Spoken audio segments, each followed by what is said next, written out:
this movie is very exciting and groundbreaking. During shooting, what kind of things you actually saw it, and can you walk us through? With the nature of the technology? Yeah, and also, you have a lot of very close-up shots. I wonder, like, how does it feel to act into the camera so close? It took some getting used to because of the size of the cameras being so close and so intimate.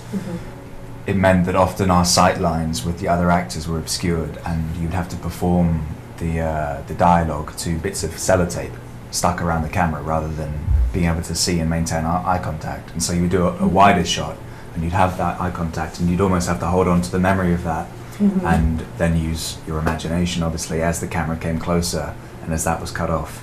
But he didn't want us watching the dailies, and so when we were shooting, I didn't know the level of the kind of intimacy and the clarity that it was picking up and how close it was. I didn't see that until I saw the film. So I had an idea of how close it was, but I didn't actually see it till the end. You mentioned like some long shot and also the close-up shot.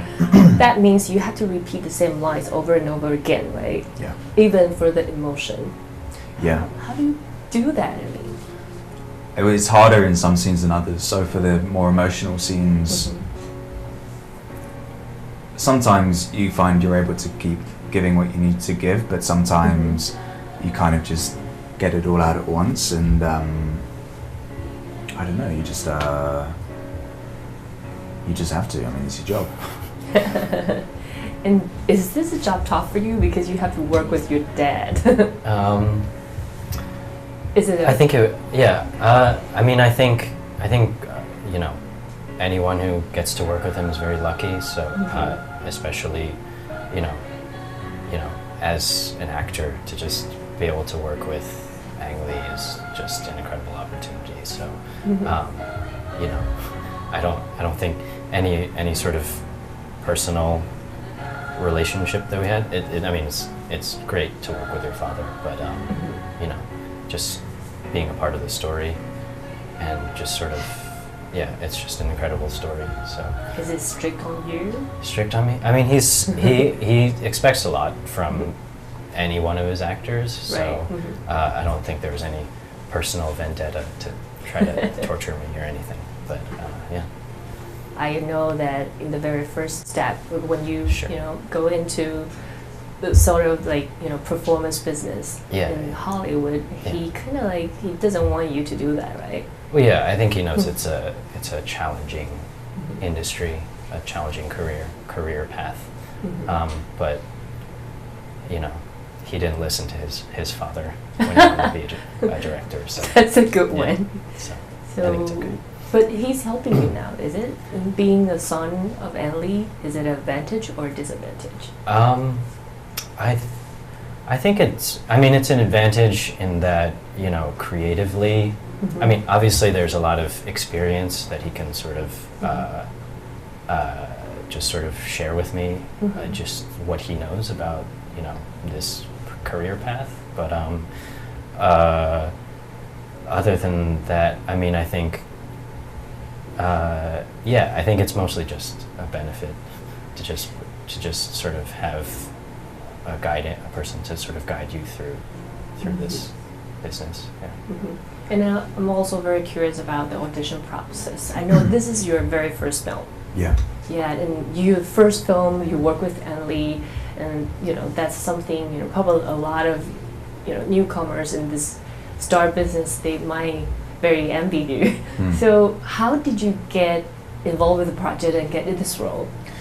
I auditioned. I was still at drama school at the time. I was training to be an actor, and I was on a 3-year course, and I was in my final year, and I did a tape for it. I signed with an agent, and I did a tape, and it happened very quickly over the next couple of weeks. I was taken to New York to meet Ang and meet the casting director, and we read a lot of scenes.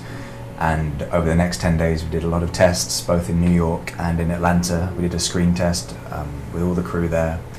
And it was just a very, very rigorous 10 days of making sure that I was the right person and the person that he wanted and that Sony wanted. And after about 10 days, I got back home to London and got a call saying, you got it. And so I had to drop out of school and get on a plane again like 5 days later, and we started boot camp. Do you ever curious like why he picked you? I think we just Did you ask we just him? weren't. I didn't ask him, no. But we worked well together in the audition. We worked for a few hours in this initial audition, and he really wanted to see. I think because of how he's made this film and the intimacy of it and how much is in the eyes, he wanted to see if he could play around with that and direct that in a very subtle way almost. And we worked on that for a few hours in the audition, and maybe that's part of the reason, but I don't know, you'd have to ask him. I think it's because you look like Leonardo DiCaprio. I think that might be the reason. And do you ever need to go to auditions, since this is Ellie's films? Yeah. It's kind of like family business. Actually, he was at my audition. Yeah, Really? I read, or I fed lines to Joe, so I saw how good his audition was. Yeah, I mean, he's seen most of the other things I've done, so I think he had a fairly good idea of what I'd done in the past. So Right. So he kind of like create this role for you. yeah, Constantly. but at home in New York, we did before the process, I did read some lines just so he could see where I was at that point. Yeah. What was his first reaction when he saw your, line reading? Line reading. What did he say to you? He was pretty strict. I mean, he has some pretty harsh things to say. Can we know? For example. That's for mine and his ears only. Okay. After working with Lee, do you have any expectation to this, your career in the future? And also, I'm very curious. You have a lot of cry scenes in this film. What was in your mind when you're crying? Well, firstly, I feel very lucky to have worked on this film with Ang, and I think in terms of my career, I just want to try and keep working with great directors and great stories and exciting people, and that's what I want to do. And in terms of crying, Big crybaby. Big crybaby, yeah. Yeah. No, I don't know. I mean, you just have to try and connect to your character and to what your character's going through, and So that's real It's your job. emotion. yeah. It's your true response for this film. Yeah, and also I could draw upon. I think you bring part of yourself to any character, and there were parallels between what I was going through, being thrown into a situation that I was out of my depth at times in, and Billy being thrown into this new world, and so there were echoes that I could use and pull out of myself to kind of, I don't know, try and translate into something else. Do you consider yourself, a crybaby? Probably. Do I consider myself a crybaby? Yeah, just regularly in Am I? your regular life. That's pretty good. I mean, I can do it on camera. I don't know. Yeah, I've never seen him No. cry outside of. No, I'm very, very hard. Yeah. That means you guys are both great performers. Great. Thank you. Best reason to see Billy Lynn? The best reason to see it? Yes. I hope people enjoy it. I think it's a film that works on many levels, on a wider political level, and people can, about the war and about soldiers and about the treatment of soldiers back home, but it's also a very human, personal story about a pretty normal boy, and I think that's something that anyone can latch onto.